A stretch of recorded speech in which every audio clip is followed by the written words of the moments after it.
9 నుంచి రాత్రి 9 వరకు ఉద్యోగం, ఆ తర్వాత ఓవర్ టైం, పూర్తి చేయలేని టార్గెట్స్, ఆగని ఒత్తిడి. ఈ రోజుల్లో 25 ఏళ్లకే బీపీ, 30 ఏళ్లకే షుగరు, చిన్న వయసులోనే హార్ట్ అటాక్స్ ఎందుకు పెరుగుతున్నాయో ఎప్పుడైనా ఆలోచించారా? ఇప్పుడు కష్టపడితేనే భవిష్యత్తు బాగుంటుందని రోజు మనసుకు మనం చెప్పుకుంటూ ఉంటాం. కానీ సరిగ్గా నిద్రపోకుండా, సరైన సమయానికి తినకుండా మన శరీరాన్ని రోజు రోజుకి ఎంతలా అలసిపోనిస్తున్నామో మనకే తెలియదు. ఇంకాస్త కష్టపడాలి, త్వరగా సెటిల్ అవ్వాలనే పరుగులో చివరికి సంపాదించిన డబ్బంతా హాస్పిటల్ బిల్లుకే ఖర్చు పెట్టేసి వస్తే ఆ సంపాదనకు అసలు అర్థం ఉందా?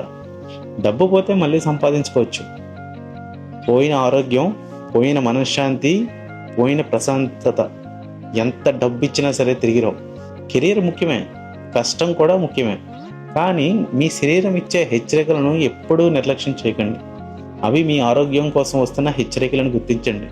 రాత్రింపగళ్ళు విశ్రాంతి లేకుండా ఆరోగ్యాన్ని నిర్లక్ష్యం చేస్తున్న మీ ఫ్రెండ్స్, మీ సహోద్యోగులతో ఈ రీల్ అయితే షేర్ చేయండి. మీకేమనిపిస్తుందో కూడా కామెంట్స్ చేయండి. వీడియో నచ్చితే నలుగురితో కూడా షేర్ చేయండి.